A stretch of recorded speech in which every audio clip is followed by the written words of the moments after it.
기조실장이 전화를 갖다 해달라고 그랬습니다. 더불어민주당 원내대표 경선에 나선 최종병기, 김병기 의원이 11일 아들의 국정원 채용 논란과 관련해 국정원에 어떤 것이 맞는지 공개해달라고 요구했습니다. 그는 모든 책임을 지고 국회의원직에서 사퇴하겠다고도 했습니다. 김 의원은 이날 페이스북에 올린 글에서 2014년 기무사 현역 장교였던 제 아들은 국정원 공채에서 서류 전형, 필기, 신체 검사, 체력 검정, 면접을 모두 통과했지만 마지막 단계인 신원조사에서 탈락했다. 그런데 2017년에는 신원조사를 통과해 우수한 성적으로 합격했다. 둘 중 어떤 것이 잘못된 것인지 밝혀달라고 했지만 아직까지 답변을 못 듣고 있다며 이렇게 말했습니다. 그러면서 MBC 김상훈, 김정우 기자에 대해서는 법적 책임을 묻겠습니다. 라고 말씀하셨습니다. 네, 아주 잘하셨습니다. 이렇게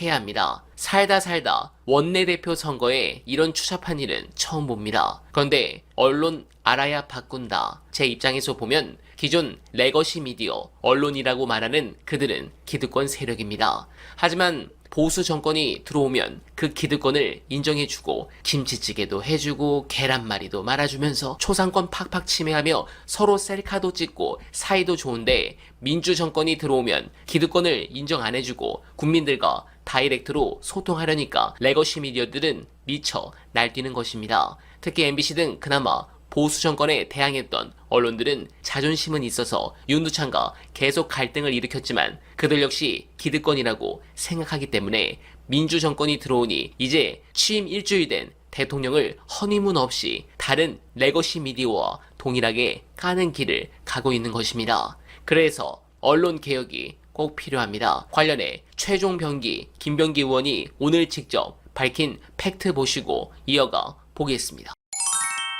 무슨 수로 녹취록을 갖다가 확보할 수 있겠습니까? 국정원 내에 있는 녹취록을. 자, 이게 검찰로 갔을 수는 있습니다. 왜냐하면 업무폰이었으니까 이현수 기조실장이 검찰 조사를 받은 적이 있거든요.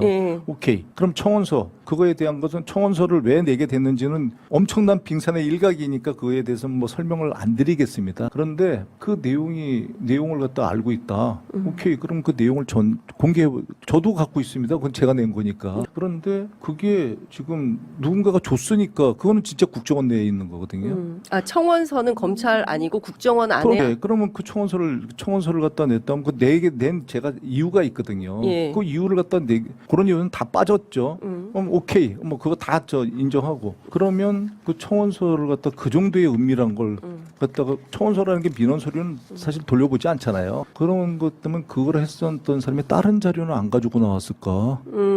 예. 다른 자료는 확보하지 않았을까? 그게 전직이든 현직이든요. 네. 밝혀달라는 겁니다.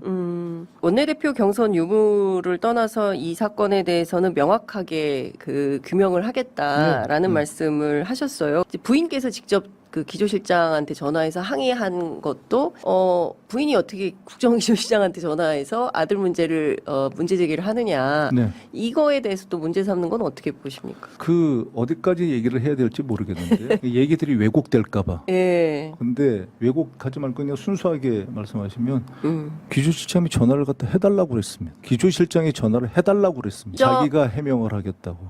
자기가 설명을 하겠다고. 그러니까 의원님한테 먼저 전화를 해서 네. 부인께 내가 전화를 주시면 네. 관련 내용을 설명을 드릴 네. 터이니 부인께서 저에게 전화를 좀 주십시오라는 연락을 받고 부인께서 전화를 드린 거다. 네. 그러니까 그게 뭐냐면 안사람이 법적 조치를 하겠다 그랬거든요. 부인께서도 법적 조치하시겠다고요? 제가 잘못했습니다. 제가 뭐 지금 생각하면 저는 사실 안사람을 말리는 입장이었거든요. 예. 제가 나쁜 놈입니다. 사실 아들 문제를 아들로 생각을 했어야 되는데 제가 국회의원으로 생각을 한 거죠. 제가 나쁜 놈입니다. 사실은 그거는 지금 그런데 그래서 부인을 제가 오히려 그 정도로 해가지고 끝내자. 그래서 사실 우리 아들이 들어가는 거를 우리 안 사람은 그렇게 하면 이제 시험 안 볼 줄 알았다고 그럽니다. 그래서 들어가는 거를 갖다 전날까지 반대를 했어요. 예. 그 전날에 우리 아들이 이제 훈련을 이제 받으러 이제 입사를 하는데 아들은 한 달이라도 좀 다녀보고 그만둬야 되겠다. 그게 뭐 오기장인지 그건 잘 모르겠습니다. 지금도 그런 얘기는 잘 안 하니까. 그런데 안사람이 그 아들을 잡고 진짜 눈물을 펑펑 흘리면서 얘기한 게 넌 아버지처럼 살지 말아라. 그 얘기를 하더라고요. 그래서 참, 근데 저는 사실 그렇게 하면 이런 일들이 수습될 줄 알았는데, 네. 그리고 그냥 우리가 봉합하면 이렇게 그냥 덮어놓으면 끝날 줄 알았는데 그런 일들이 이렇게까지 사실 지금 보면 저나 우리 안 사람이 고통을 받는 게 아니고요.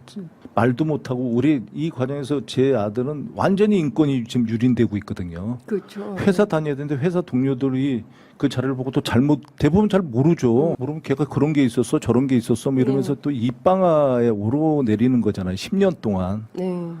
이번에는 우리 아들이 경로를 해가지고 저 경로에서 자기 회사에 사표를 내고 네.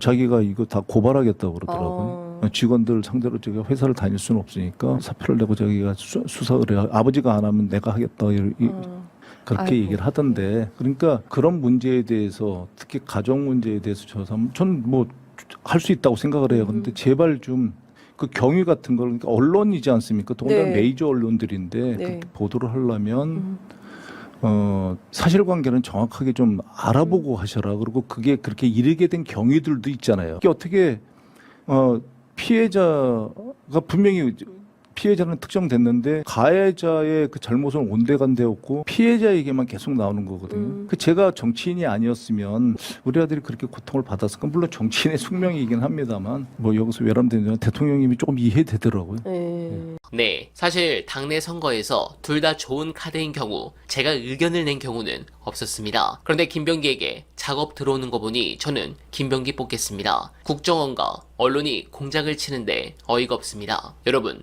지난 총선이 끝나고 유시민 작가께서 이런 말씀을 하신 적이 있습니다. 사람이 완벽하게 도덕적이거나 완벽하게 선할 수가 없어요. 선하게 살겠다고 선언하고 이랬던 사람을 잘 뒤져보면 잘 먹고 잘 살겠다고 행위를 한 것이 일부 보이게 돼요. 그 중에 어떤 것들은 법에 어긋날 수도 있어요. 완벽히 선하게 살지 않았다는 이유로 그 허점을 파고들어서 위선자로 공격하는 거예요. 위선은 악보다 더 나빠 이러면서 네, 여러분들은 어떻게 생각하십니까? 완벽히 선하지 못한 사람과 집단을 위선자라고 공격하면서 선한 척도 할 의사가 없는 국짐 또는 이준석 부류의 사람들이 권력을 추구하는 구조를 우리가 몇십 년째 가지고 있고 기성 언론이 그것을 부추기고 있습니다. 민주 진영에서 성접대 받고 흥분죄인가 뭔가 정력죄인가? 뭐 그거 받아먹고 그런 뉴스가 나왔어요. 그러면 살아남을 수 있겠습니까? 이준석 같은 자를 빨아줘서 여기까지 키워준 대표적 세력이 언론입니다. 왜? 지들 기득권을 챙겨줄 인물이니까. 아무쪼록 해당 건은 계속 알아보고 여러분들께 보고드릴 것을 약속드리며 어날바는 오늘도 최선을 다하겠습니다. 여러분